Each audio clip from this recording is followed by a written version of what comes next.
Vamos começar a semana na expectativa pela atuada dos governos, tanto no Brasil quanto nos Estados Unidos. Nos Estados Unidos, a novidade da semana, na verdade já começou no final da semana passada, essa tentativa de ser aprovado um pacote fiscal. A gente teve o depoimento do presidente do Federal Reserve, Jerome Powell, no Congresso na última semana. Ele mostrou que a política monetária vai ter sim um apoio incondicional para a recuperação da atividade econômica, mas também cobrou do Congresso o estímulo fiscal que é tão importante. A gente sabe que para chegar na população, não há nada como uma política feita pelo governo. E essa questão do estímulo fiscal é algo que o mercado já vem cobrando aí há algum tempo. Por isso que a gente vem sentindo aí o mercado com essa volatilidade, né? Exatamente. Os preços dos ativos, eles têm mostrado a importância, né, da aprovação desse pacote. A gente sabe que a injeção fiscal, que ainda não seja de um tamanho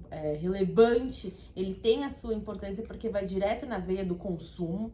Nos Estados Unidos a gente viu bem isso. E estava sendo discutida, na passagem de julho para agosto, um pacote ao redor de US$ 1 trilhão, mas os democratas republicanos não chegaram a um acordo. Inclusive, o Donald Trump tinha colocado o pacote de uma maneira que os governos precisariam entrar com um adicional para manutenção desse auxílio-desemprego no montante que estava sendo concedido, então não conseguiram chegar num acordo, e agora está se dizendo lá dentro do Congresso que deve ter um pacote ao redor de 2,4 trilhões, e os republicanos devem correr atrás disso, porque a eleição presidencial tá aí, dia 3 de novembro, inclusive a gente tem o primeiro debate Trump versus Biden essa semana, e a gente vai ver aí, vai sentir um pouco do clima do que tá para vir por lá, porque a gente já teve duas pesquisas, e as duas mostrando o Biden na frente do Trump, e com uma vantagem que é relevante, 10 pontos, né? que é relevante, que inclusive é maior do que a vantagem que a Clinton teve em relação ao Trump na última eleição. Então a gente acompanha isso lá, e no Brasil, para contextualizar um pouco, que a gente tem essa tentativa, essa ofensiva do governo com as reformas. A gente tem a reforma tributária que está lá no Congresso, a gente não sabe direito como é que vai ser. Enfim, tem uma tratativa com o Rodrigo Maia para que isso pelo menos progrida na esfera lá da Câmara dos Deputados. Isso já seria uma sinalização muito importante para o mercado, porque na verdade é uma sinalização, já seria uma resposta muito importante para o mercado brasileiro, porque os investidores no Brasil estão esperando fatos, sinalizações. Entrega da reforma tributária, entrega da reforma administrativa, já foram dadas sinalizações. Agora os investidores, eles querem fatos, e seria muito importante que pelo menos a reforma tributária fosse aprovada na Câmara até o final do ano. E isso seria um fato que seria benéfico. Exatamente. Quando a gente fala realmente que o mercado espera fato, o mercado já vem aí a uma sequência de 4 semanas fechando no negativo, recuando, o dólar voltando a flertar com o topo de próximo Chega ponto, nos no 5,40, tá no 5,55, 5,50. 5,60.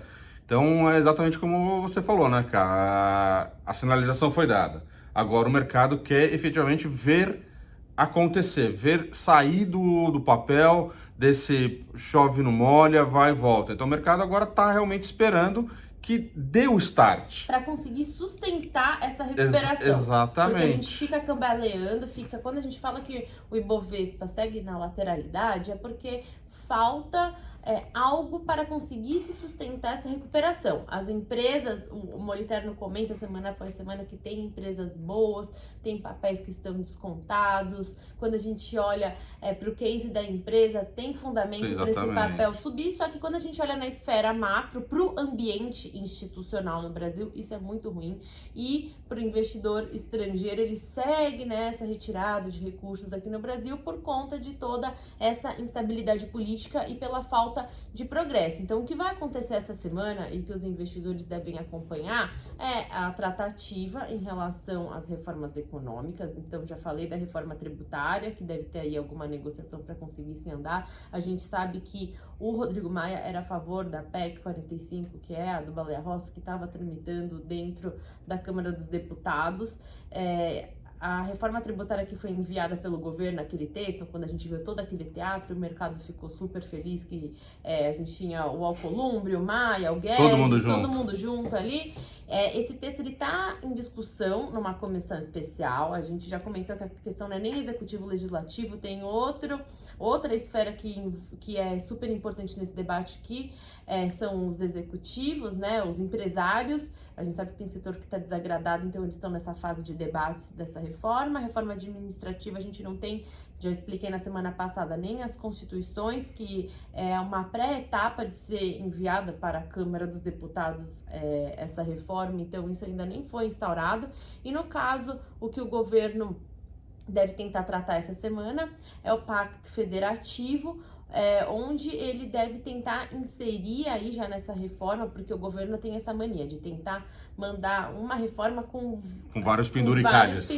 Exatamente, com acessórios. Então, a bola da vez é tentar inserir um imposto aos moldes da CPMF. A gente sabe que a gente tem o Sintra, que deve estar lá se remexendo, porque quando ele trouxe essa questão da CPMF para o debate, ele foi demitido. E a gente teve ao longo do ano, toda hora o governo jogando aí aos pouquinhos essa questão de se inserir um imposto, aí imposto sobre circulação, sobre transações digitais, aí a questão de algum imposto mais similar à CPMF. A gente tem que esperar para ver o que vai acontecer, mas parece que inevitavelmente em algum momento eles vão mexer em algo que envolva não só redução de gastos, porque isso também precisa da aprovação de reformas, mas também pela parte da arrecadação, porque a questão da desoneração da folha de pagamentos, a extensão da desoneração da folha de pagamentos, a redução de impostos que eles querem fazer para simples, né, para algumas empresas, micro e pequenas empresas,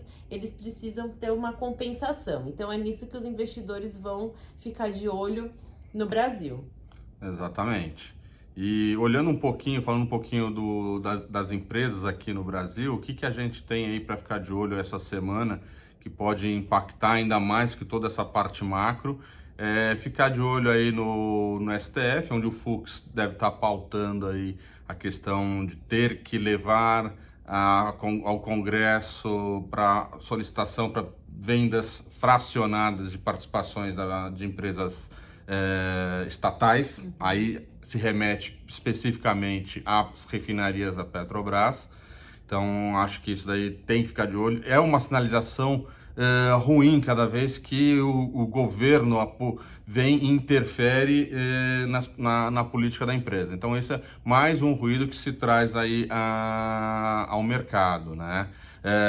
A gente tem também ainda o desdobramento da fusão entre a Localiza e a Locamérica. Esse processo deve estar indo para o CAD. Obviamente, deve ter algum desdobramento, uma vez que, principalmente no setor de locação de veículos, essa nova empresa vai ficar com 65% do market share.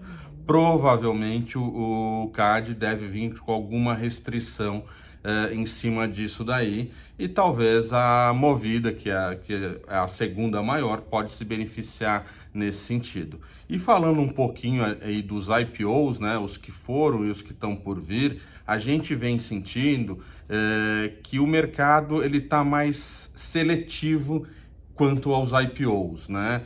Por mais que o mercado esteja líquido, por mais que o mercado esteja buscando formas da onde investir, da onde rentabilizar os teus recursos, ele também está buscando cases e situações, preços, particularmente preços que sejam atrativos. Só como uma referência, nos Estados Unidos também está numa super onda de IPOs.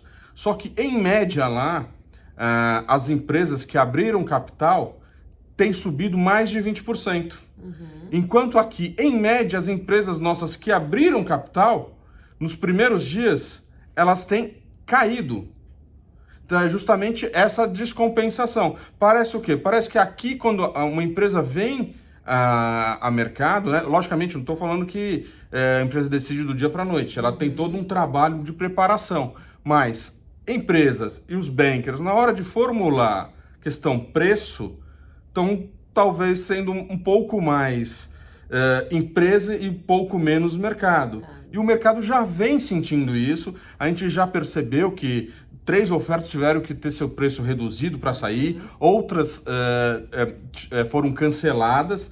Então, acho que o nosso mercado ainda tem muito espaço, ainda tem muita empresa por vir. A gente é um mercado que está se amadurecendo e, obviamente, a forma como essas empresas virão ao mercado, ou os preços que essas empresas virão ao mercado, tem que ser repensado. Porque, assim, o mercado está líquido, as pessoas querem investir, só que elas também querem ter retorno. Elas não querem ser aquela lá, a última a entrar na festa. Né? Então, acho que é um ponto a ser levantado e um ponto de atenção aí pra gente ter aí daí pra frente. Também a gente começa a se aproximar logo mais da safra, né, de balanços.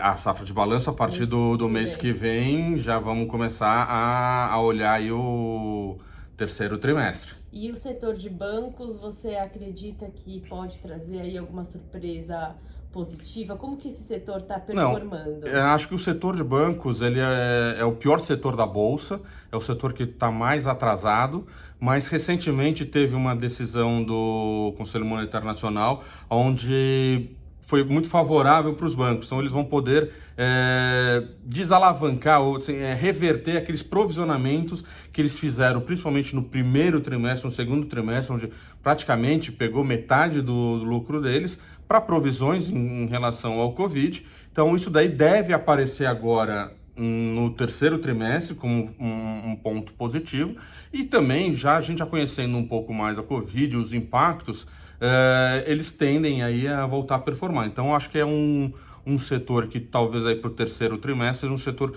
bastante atrativo, que está descontado, está em múltiplos atrativos e baratos. Quando a gente olha um Itaú, uma Itaúsa, um Bradesco, são bancos que estão com múltiplos muito atrativos para estar se entrando e se investindo.